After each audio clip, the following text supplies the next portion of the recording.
So this is how we're going to start off the stream.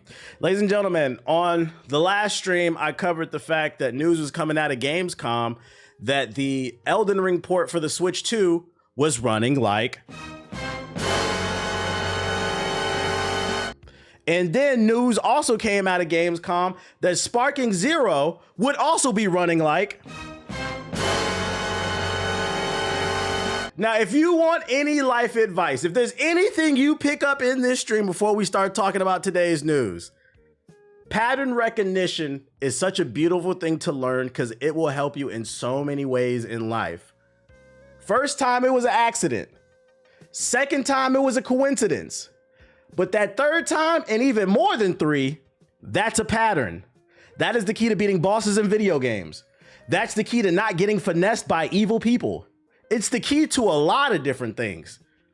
And ladies and gentlemen, I'm here to say, I think I spotted a pattern. Borderlands 4 reportedly runs horrendously on the Switch 2. Now, according to DualShockers, it's not much longer now. Borderlands fans. Borderlands 4, the newest entry in the long-running looter shooter franchise from Goot. I was about to say, what the fuck is a Goot? From Gearbox, the goddamn Gootbox. That sounds like a slur, fucking Gootbox. Is set to release on September 12th for Xbox, PS5, and PC. Now, there's one console not listed on there, the humble Switch 2. That's because Gearbox is spending a little more time trying to get that version of the game just right before its launch on October 3rd. According to some reports from Gamescom, they'll need all the time they can get. According to Epic NNG on Twitter, X formerly known as Twitter, who I'm not gonna lie, if you call Twitter X, I already know where you stand politically. The Gamescom demo for Borderlands 4 on the Switch is leaving a not to be desired taste in people's mouth. So according to this dude on Twitter, okay, I'll just put it bluntly. Borderlands 4 on the Switch 2 could barely run at 30 frames per second with 4 enemies on the screen in docked mode. Not the mobile mode, docked mode, which is supposed to have more horsepower. But this won't be enough to fund the... Yo, shout out to CJ with the super chat. I appreciate it. What's good, everybody? I hope we're also TBA. Yeah, I don't like that boxing robot shit. Too close to iRobot or Terminator. I appreciate the super chat. I don't like that boxing robot shit. Also, I saw earlier somebody in the YouTube chat. I didn't get to answer him. How do you sub? Somewhere on the screen, it should say become a member or like join member. Does anybody know the button? It should be on the screen. The word is like membership or something like that.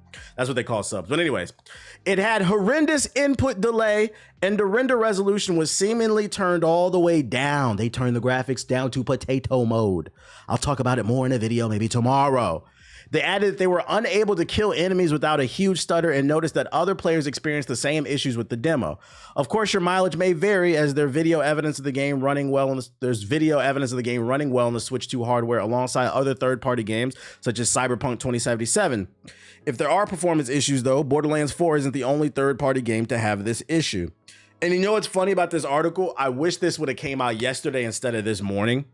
We talked about this. We recorded a podcast yesterday. We talked about it and we were talking about, should we be worried about this? Is the Switch 2 another Wii U type situation on our hands? We're like, because the reports are coming out that Elden Ring runs terrible on the Switch 2 and Elden Ring is a 3-year-old game. And then Ethos said, well, to be fair, you know, Elden Ring is not the most optimized game.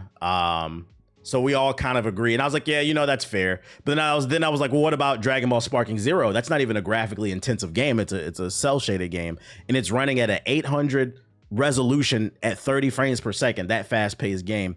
So I was like, yeah, if I see one more game though, I was like, I don't know, man. I'm kind of worried about the Switch 2 because I'm like, look how bad these games are running year one.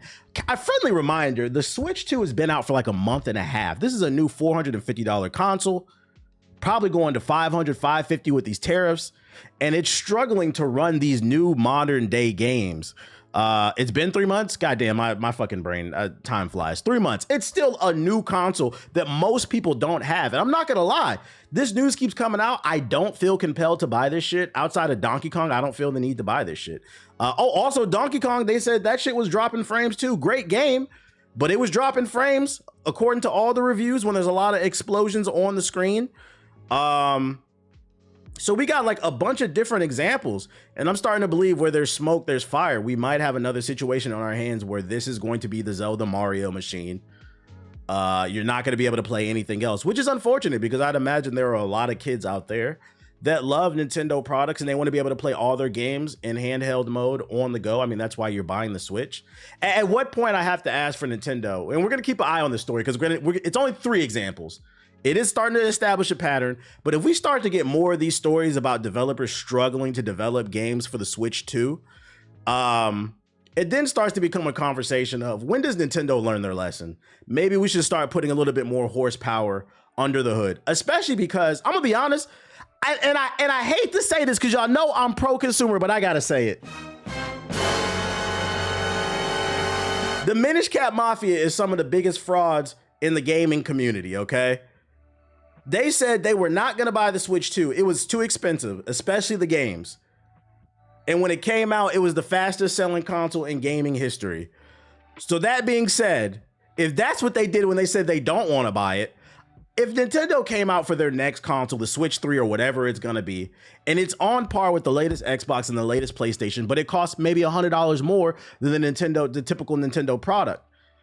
The question then becomes, will the Minish Cap fans buy it? Will the Minish Cap Mafia buy a more expensive platform for Nintendo? I'm here to say, I think they will. Y'all said y'all wouldn't, and y'all did it already.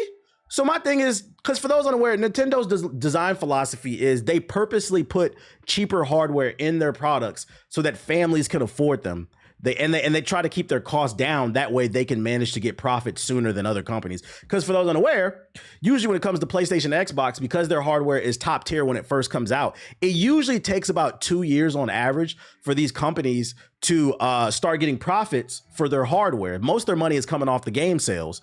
When the hardware gets a little bit older and it becomes cheaper to manufacture, then they can start making a profit. So usually at the launch of a console, the high-end consoles, they're usually taking a hit. They're fronting the cost, basically. They're subsidizing. And I'm starting to think maybe Nintendo, because like I'd imagine there's people out there that want to be able to play everything on their goddamn Nintendo. Not everybody can afford to have all 3 platforms, or 4 if you want to include the PC. Damn, we know for a fact PS4 niggas can't afford anything. Noted, I didn't know that. Yes, Nintendo has always done that. They purposely make weaker hardware so it's affordable for families, but also it's more affordable for them. They can rake in the profit sooner.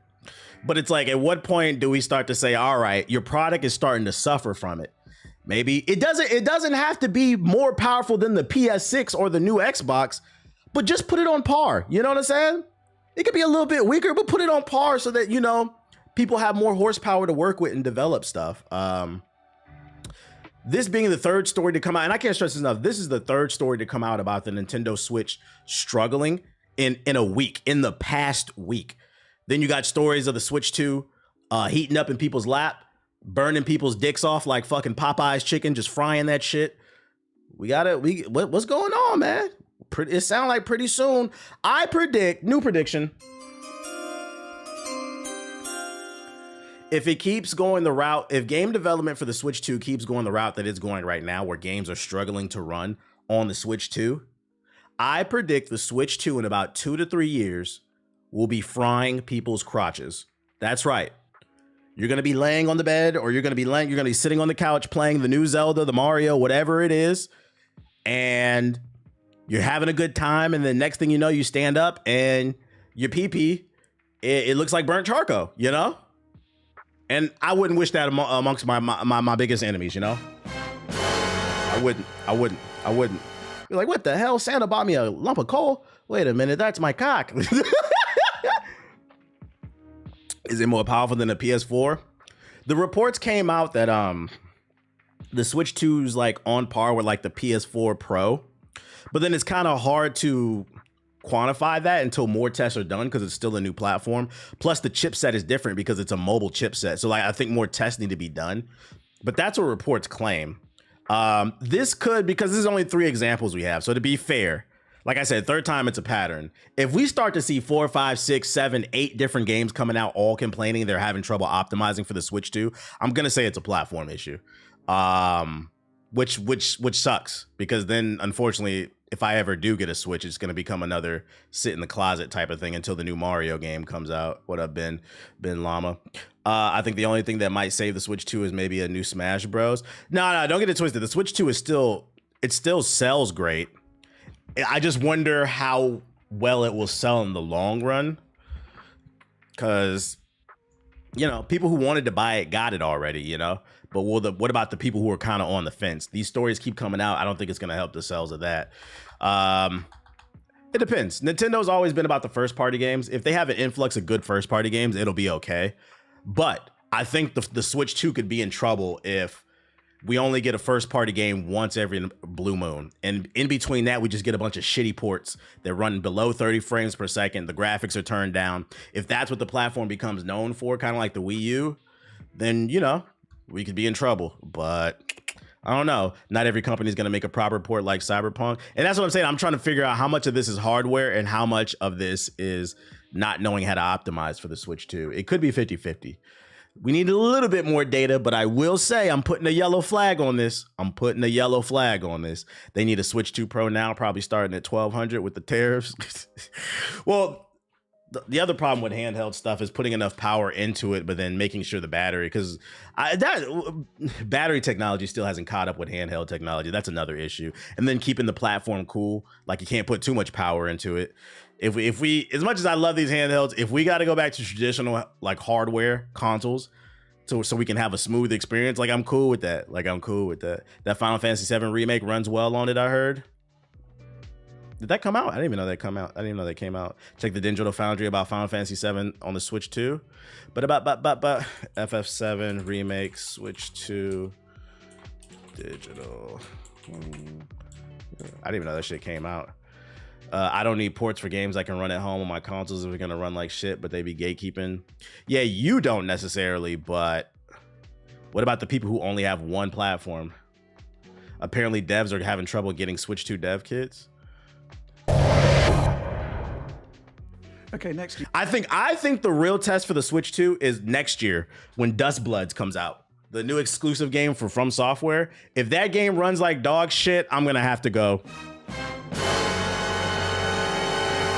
I'm gonna be like, damn, because like the argument you can make for Elden Ring is Elden Ring wasn't made for the Switch 2. They're porting it over. But a game that was made exclusively for the platform and it doesn't run well, I'd be kind of worried. Story from a third party. Wrong video. It was the second one. This one. Why, hello there. Welcome to DF Direct Weekly, our weekly show where we discuss the latest technology, Final Fantasy, news, and everything else related to video games. Where's the Final Fantasy section? I'm John Lindemann. We're back from Gamescom. Richard Ledbetter. I don't see a section about Final Fantasy. Oh, here we go. The PS4 and PS5 versions. So we'll see if that holds true for the final game, but that's the sensation I get. And amazingly, I played in handheld mode on the Switch 2. I'm going to say right now, this is the best looking thing I've seen on Switch 2. I've seen that game running at a stable 30 frames per second with that excellent motion blur, especially. Excellent motion blur. I don't like that. So this version is going to blind you. Fantastic. It does look good visually, though. Really stable. It looked on par. Actually, I would say it looked better than the PS4 version at a glance. I feel like it's probably better than the PS4 version. That's what we like to hear. I had to guess, and I haven't been able to compare. It's to mask the frames, probably somewhere between the PS4 and PS5 versions. So we'll see if that holds true for the final game. But that sounds to me like the rumors are true. The spec hardware in the Switch 2 is probably on par, if not a little bit stronger than the PS4 Pro. Sensation I got while playing it. They might have been using DLSS. It's hard to tell when you're looking at the mobile screen, but I saw some elements in the way it was handling aliasing that made me think that it was DLSS. But again, we got to wait and see. But either way, the image quality was absolutely superb. Like it really looked. Damn, so I'm a PS4 Primate. I hate to say it. I was really, really happy about that. Right, so that's a good one. The other one, Elden Ring. Oh, let's see what they're saying. There were always lines waiting at the show to play this game. I don't know why, but they were there. Because it's Elden Ring. What kind of question is that? Get close and peek around the side of the booth a little bit at one point and was watching somebody sort of play it. And my experience, well, let's actually read a couple supporter questions here specifically about this, because I think this is going to sort of springboard into the topic, right? So first we have Baz Lurgan, who says, "Good morning, gentlemen. Longtime watcher, new supporter. With the news that Elden Ring, Tarnished Edition, unfortunately, is a tarnished broken port. I was wondering if you Tarnished broken port. That's funny. Why do you think this is running so poorly when it runs so well on my Steam Deck?" So Baz Lurgan's Steam Deck runs it well. Then we have Chris James. He says, "Hi team, with a fair Man, get to it. in your new system." So let's address the first one here, Alex. All right. So I actually don't know for sure. Like, we don't actually have any insight into the development on this game currently, but we do know that it is a heavy game, undeservedly so in many ways. Yeah, I could see the frames dropping in the back. Yeah. And their engine notoriously Right. exhibits issues across a wide range of hardware.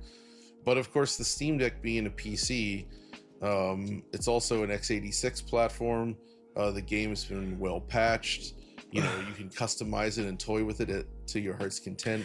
At 824, they talk about the dev kit issue. So maybe it's not a hardware issue, and maybe it's a lack of support from Nintendo. Because if Nintendo wants people to put games on their platform, but they're not supplying dev kits to the developers, that's a support issue, which ultimately means it doesn't fall on the hardware, but it still falls on Nintendo. That's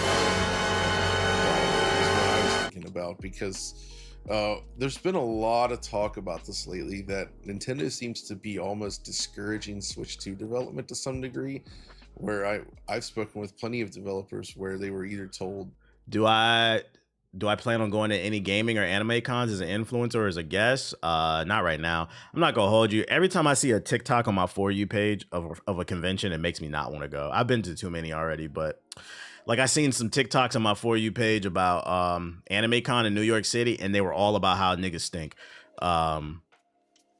Till niggas start taking showers. I don't know, man. I don't like being around a lot of germs. I don't know. They should just ship it on Switch 1 and rely on backwards compatibility.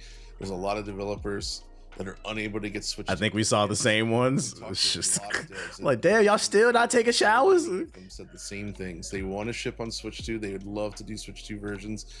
They can't get the hardware. Yeah, that's a support issue. So it might be 50-50 then, like I was saying earlier. It might be a hardware issue, but it also might be a lack of support from Nintendo, which would be a shame, because then it's like Nintendo fans ran out in droves to buy the Switch 2 just for the platform not to be supported. I would hate to have like a Vita 2 type situation on our hands, where the only thing that's supported is the first party games. But other than that, like, imagine being a studio and begging for a dev kit. Like, yo, we really want to put our game on your platform. We'll get to you. That shit would piss me the fuck off, bruh. That shit would piss me the fuck off. We're going to keep an eye on this Nintendo story, man. We're going to keep an eye on this story. But going back to Anime Con and like any of these cons, I don't understand how you have time to pack your clothes, pack your exclusive Nintendo Pikachu Switch 1 in the suitcase, drive or take a Uber to the airport, hop on the plane, go to the hotel. You also had to book the hotel. Drive, take a Uber to the convention center for 3 days straight, but you never had time to take a shower. You had a time to take a shower before you hopped on the plane. You had time to take a shower after you got off the plane and you got to your fucking, what's that joint? The hotel. You had time to take a shower before you went to the convention, and they still don't do it. And then y'all ask me, am I coming? No. Fucking no. I take my health seriously. I'm 35. My immune system is not getting compromised. I take 1,000 milligrams of vitamin C every day. I don't think that's enough to defeat the cons. Fuck the Decepticons, nigga. Have you seen the Lullycons? Them niggas stink. Those the real Transformers, bruh. Them niggas don't transform. Them niggas don't take a shower, so they transform they BO into a fucking weapon. I can't speak for other cons, but DreamCon and AnimeCon don't be like that. Well, DreamCon makes sense because it's a primarily black convention, so you know niggas shower. So shout out to DreamCon. I saw this on the timeline. I thought this was funny. The quote is, "Bro, the Switch 2 version having poor performance is inexcusable. The Steam Deck can run it flawlessly with older hardware. And then he said, this is the Steam Deck version, which does anybody have a Steam Deck? Does it really look like this on the fucking Steam Deck? I don't believe this shit, bro. This looked like the Switch 2 version. Straight up biohazards, bro. Who got a Steam Deck playing Elden Ring? Do it really look like this? Oh shit! You said no, man. LOL. I felt like this was propaganda. I'm like, I'm pretty sure Ethos has ran it on his Steam Deck. I don't remember him saying it looked like that, bro. The PS1 version, bro. That shit is fucking funny. That is funny. Exactly like that for real on my OLED. Okay, yeah, that's the Game Boy SP version, bro. Other Nintendo news I got for you, if you care about game preservation, for those unaware, gaming has a preservation issue, meaning that, like, you know, when games get older, a lot of times they get lost to time. And then it's getting even worse because now they're releasing less and less physical, to the point where, like, they just released a physical version of Expedition 33 and it's being presented as like some exclusive limited edition item. Like, that's crazy to me. So physical copies are going down. They're pushing digital copies. And the thing about digital games is it allows the people who own the games to control it more, because at any point they can pull it off the store. And we've seen this happen with Ubisoft. And Nintendo is notorious for this, especially with their older games. That's why emulation is so big. And it looks like Nintendo is not trying to do anything for game preservation even further. It's getting even worse. Switch 2 game key cards aren't eligible for Japan's preservation library. One of the world's largest libraries will not consider Nintendo Switch 2 game key cards for preservation. Japan's National Diet Library, which contains almost 10,000 video games in its archives, said that it won't recognize the titles in the game key card format because the game's data is not located within the physical media itself. For those unaware, like, more than half the Switch 2 games, when you buy a physical copy, the game is not actually on the cartridge. You put the cartridge in and it downloads the fucking game. So what the library of preservation in Japan is saying is, we're not going to be storing these games because the game is not on the fucking key, or the cartridge, I mean. Speaking of Famitsu, which is the biggest gaming magazine in Japan, representatives from the National Diet Library said that since a key card on its own does not qualify as content, it falls outside of the library's scope for collection and preservation. Game key cards solely act as authentication keys, allowing the user to download the full game onto their console when inserted. The card must remain in the system in order to play the game, despite the game being installed, but the card can be shared or resold. Several third-party publishers utilize the medium for their Switch 2 releases, including Capcom. So what this means is, if at any point, and this is a super extreme example, there's some type of nuclear holocaust, but for some reason you were lucky enough to get into the Fallout bunker and you bought your Switch 2, but you only own 3 games. When the nukes are done dropping and you go outside with your radiation suit and for some reason you find a copy of Mario Kart or the new Donkey Kong in mint condition, it didn't get blown to smithereens. When you put it in your Switch 2, because you're sad, you're desperate, and looking for a way to escape, that shit ain't gonna fucking work because the Nintendo servers got blown the fuck up. And that is why they are not putting it in the preservation lobby. Now, why is this important? This gives more control to Nintendo. I'm gonna go ahead and predict. I got a new prediction for you. You said not that extreme in 2025? Yo, chill. Chill. Don't do that. Let's not speak that into existence. Chill. This is important. It was a wild example, but I'm just trying to get y'all right. So the reason that this is important is, once again, you don't own anything. And I predict that what Nintendo's going to do is, this generation, they're going to continue to do this. The next generation, when the new Nintendo whatever comes out, console, the Switch 3 or whatever new console, they're going to put these games like Donkey Kong Bonanza and the new Mario Kart World, they're going to put it on their online service. And because you know how they have like the N64 collection and the Game Boy collection, they're going to put it part of the collection and then charge you for it monthly to access it, versus you just being able to hold on to the game and then saying, hey, you know, I feel like playing some old games. And then you go in the closet or you go in your garage, boot up the Switch 2 and just play the game. It's all about fucking control. If you don't know what I'm talking about, think of the Disney Vault.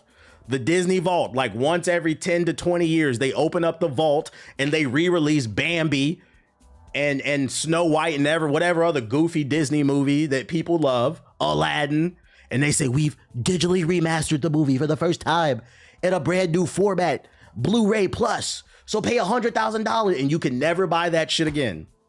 That's what they're gonna do. Matter of fact, they have done it with the Mario collection a few years ago. That was the first time in 20 years that Nintendo released Super Mario Sunshine, so I had to grab it. Now on the flip side, most of this news is negative, right? But on the flip side, the positive, the one thing as a consumer this is good is, if you are into collecting physical games, you better hold on to them bitches because the prices is going up. It's almost like an investment, especially the more rare like RPG type of games, because preservation is damn near in the toilet. If you own actual physical copies of games, at some point when these consoles become old, they're going to be worth something. Because there's always collectors out there that cherish those type of things. But, you know, take the good, you take the bad, and there you have the facts of life. The facts of life. Y'all don't know about that. And despite all this negative news around the hardware, around the lack of game preservation, for some reason, former PlayStation boss says he praises Nintendo for being in touch with their fan base. Sean Layden, formerly the president and CEO of Sony Interactive and executive vice president, CEO of the Sony Network, has came out and praised Nintendo for being the most in touch with its fan base. In an interview with a clown, Layden says that the reason Nintendo hasn't suffered from the same amount of slowdown as other publishers post-COVID is because the company's been very intentional in what lane they play in, by specifically focusing on who their fans are and what their fans want. Layden believes that no one is more in touch with their fan base than Nintendo. Even PlayStation was never this in touch with the fan base as Nintendo is that as gaming sales and revenue climbed during the pandemic, other publishers decided to chase the curve by hiring more people. All right, bro, I got to call cap on this story. So the reason why Nintendo stocks are doing pretty decent, I know because I got money in it. This is not financial advice. It goes back to what I said earlier. Nintendo always had this design philosophy. We are going to use cheaper parts. We're going to sell an underpowered platform so that we can rake in profits sooner. So even if the tariffs hit, it's not going to hit as hard as it hits Sony and it hits Xbox, because they were never trying to use the top of the line specifications. So it's easier for Nintendo to hit a profit. The profit might be smaller because of the tariffs, but it's easier for them to hit the profits. Also, another reason I don't agree that the only reason I think that he even says they're in touch is because the sales are decent. But here's the thing. You can't say Nintendo's in touch when the fans said that we don't like the price of the product and then they went out and bought it. And this is why I said numbers are the most important things to these CEOs. That's the only thing they care about. Numbers. And this is why it's important to vote with your wallet. The reason he's praising Nintendo is Nintendo fans made the Switch 2 one of the best-selling consoles of all time in terms of early sales, right? So they're looking at the numbers. He's like, oh, they're in touch. But then it's only because of the fans not standing on business. Y'all said y'all wasn't going to buy this shit. You bought it. And now he's out there saying, look, you're not in touch with the fan base. The fan base said they don't like the price of this. It's just these niggas lack self-control. So really what Sean Layden should be praising is the Minish Cap Mafia's lack of self-control. So he's right and he's wrong at the same. This is the consumer's fault. This is where I play, but fuck all that group economic shit, bro. Give me some fucking VC. Yeah, the FOMO is what got them. So I'd argue Nintendo's actually not in tune with their fans because they didn't like what was announced. It's just the fan base have no self-control, and that's where you, the consumer, play a role. If you don't like it, don't fucking buy it. I ain't buying no Switch 2, and we was talking about it on the podcast last night. This is the first console I can remember in a long time where I don't even think about the Switch 2. I have no desire to buy this shit, and I will not have a desire until maybe Dust Bloods comes out. And it really depends on if the reviews are good or not. I'm not gonna lie, but do I feel the news? Like, I walk past Switch 2s all the time at fucking Costco. Whenever I go to Costco, I'm like, capitalists and whales, they're born together. Fucking whales, man. Sean Layden talk too much. Consumers have no backbone. No. Well, I'm not gonna go as far as to say consumers as a whole have no backbone, but consumers in certain subsections within the gaming community don't have a backbone. Because I'm not gonna go as far as to say the Battlefront community doesn't have a backbone, because when they put loot crates in Battlefront 2, people complained until they took that shit off. I'm not gonna say the Helldivers community doesn't have a backbone, because they stood up for their game when they did things that Sony did that they didn't like. But the Minish Cap Mafia, 2K niggas, Mad niggas, FIFA niggas, y'all don't got a backbone. I'm not gonna lie. It depends on what the gaming community as a whole, no. But certain communities within the gaming community, yeah. Dust Blood's running at a hot 30 frames. Shit gonna blow up the goddamn Switch too. Do the Sonic community have a backbone? Absolutely not. They're the original gamers who don't have a fucking backbone because them niggas love garbage. You niggas sit in my stream and try to defend that werehog shit still to this day. That game was not good, and you're never gonna convince me. I'm gonna die on that hill. That werehog game was not fucking good. Sonic in the night. This nigga Sonic is fucking women, bro. That fucking weird ass game. None of those games were good during the early 2010s or whatever. You guys liked those games because you were little kids back during the Wii era. Your brain is clouded by nostalgia. You were fucking 7 when you played that shit. So in your brain, your little 8-year-old brain, you're like, oh, Sonic is turning into the werehog from fucking Killer Instinct Sabretooth? This is fucking sweet. You eat. But is the game good? No, nigga, I don't want to hear that shit. That's why they ain't remastered it. Don't nobody want to play that shit. Shout out to BTK with this sub. When niggas talk about top Sonic games, they're talking about Sonic 1, 2, 3, Sonic Adventure 1 and 2. Ain't nobody talking about Sonic Werehog, Sonic and the Princess. That's why in the Sonic 3 movie, or 2, whichever one it fucking was, Shadow pulled up. They going Super Sonic. We fighting fucking Dr. Eggman's grandpa. Nobody's talking about those games, bruh. You didn't like the secret? No, I didn't like the secret ring. This nigga laying in the grass, kissing little girls and shit. I was like, yo, what is this bestiality ass game, bro? Sonic 06. Motherfuckers remaking. You spending your motherfuckers is remaking Sonic 06. It had no, it didn't. No, it didn't. There's a project out there. I'm not playing the remake of Sonic 06, bro. I don't care. I don't care about no damn Silver the Hedgehog. Anyways, I was gonna say that's why that's all why we went for real Sonic Adventure 2 remake. I want Sonic Adventure 3. I don't know why they so scared of that shit. Which, by the way, I seen some people complaining that EA put out a article saying that they're nerfing the movement system because some people found a way to exploit it. And a lot of people on social media were complaining because they said they felt Battlefield 6 movement was great. But I think the reason some people were complaining about the nerfs is because they didn't see the exploits and how it works. So to give more context of why they're nerfing some of the movement in the game, this is what some people were doing in the beta, and I agree with the nerfs. I do not want to play this shit. The Call of Duty drones. And then on top of that, I think he's using a damn aimbot.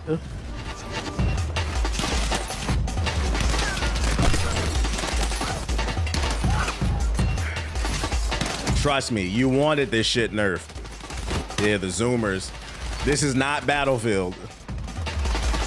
Nah, he just flicking. They were wall jumping as well. Yeah. So just to get more context, and I think they should have put this like in the blog post, but just to get more context why some nerfs are coming to the movement, it's just because some people found ways to exploit it. So that's why. Doing all this but won't boot up an arena shooter, pretty much. Dudes falling and the cursor stay right on the target softly. Right. Exactly. That shit hella fraudulent. That doesn't look fun. Well, they handling it. Thankfully. It was a real beta and they're actually taking feedback. Was that the Battlefield 6 I played? Apparently some people were doing it. Speaking of first-person shooters, failed first-person shooters, failed FPS Spectre Divide could have succeeded in a parallel universe, says the dev team. So what went wrong? I'm not reading all that.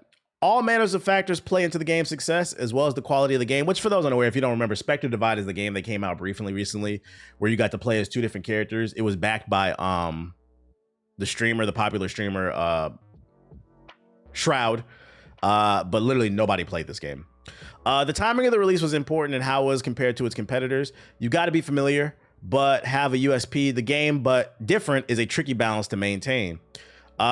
Spectre Divide had a few major issues. Its servers couldn't support the influx of players at launch, and those that did get in complained about the monetization, including a $90 bundle of skins. While many of the best FPS games implement similar monetization, it didn't make for a great first impression. Mountaintop Studios founder Nate Mitchell and Matt Hansen explained more, and you can read the full interview here, but a few key points jumped out. Mountaintop didn't want to release its live service SPS game during the hectic Christmas rush, so it had 2 choices: push it early before it was ready, and continue to work on the updates post-launch, or wait until 2025 and release a more polished game. That would have probably been the better choice. Unfortunately, its hand was forced as the money it had fundraised from venture capitalists wouldn't fund the 100-person dev team until the new year. It was really tough, Henson said, and the pair believed that a more polished version of Spectre Divide would have contained many of the features fans were asking for at launch. However, Shroud's involvement also confused things. The expectation from players, given Shroud's involvement, didn't match our capabilities as an indie dev, Mitchell said. Shroud is usually associated with the biggest AAA titles, and while Mountaintop had developers with that experience on board, the funding, timeline, and scope of Spectre Divide couldn't possibly match that of Valorant's Counter-Strike. I'm gonna go ahead and call a cap on this article. I'm not saying none of this isn't true. Like, the monetization is bad. Maybe it was missing some features that fans were interested in. That definitely played a role. But we cannot underplay the value of what Shroud did to this game, whether it was intentional or not. I remember when this game was announced, he was in the announcement trailer standing right next to the dev team. Yeah, we reached out to Shroud and he's going to be consulting on the game and making it better. So he put his name right next to the game. He showed up in all the trailers.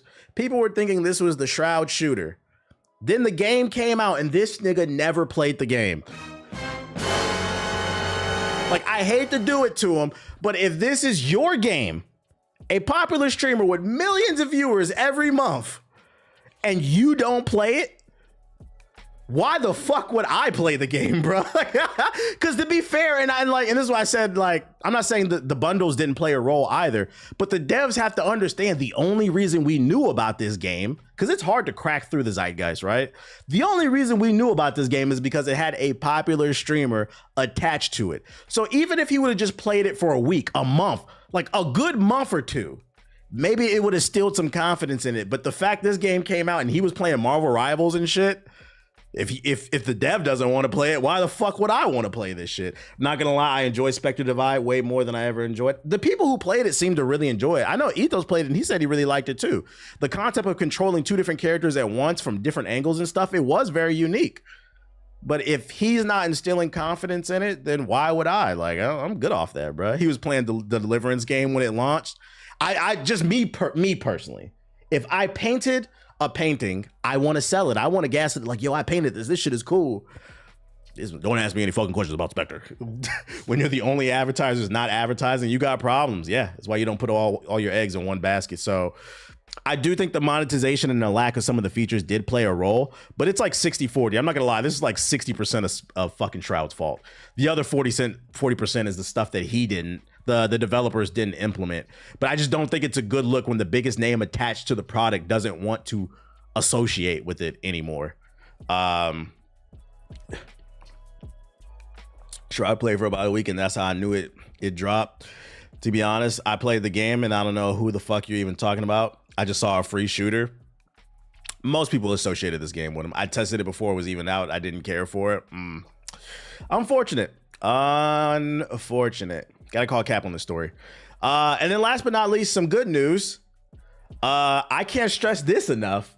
In the year where content creators are popping out and saying gaming is dead, you guys picked the worst fucking year to have that shitty opinion. Banger after banger after banger after banger keeps dropping. And ladies and gentlemen, we got another one. Shinobi Art of Vengeance reviews have dropped. 5 out of 5s, 10s, 9.5s, 9s, 8.5s. The current Metacritic is sitting at an 88 overall. We are waging war against you fucking frauds. You want RPGs? We got them. You want side-scrolling Metroidvania action games? We got them.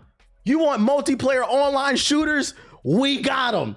Pick a fucking genre. There's literally bangers across. You want Souls? Like, we got them. What? Pick a genre and play something. World War frauds over here. I'm drowning in content. Bro. So if you're interested in Shinobi, the reviews are saying this shit is fire. Yeah, but does it have a ball and a gun? Oh, my bad. It don't got a ball and a gun in it.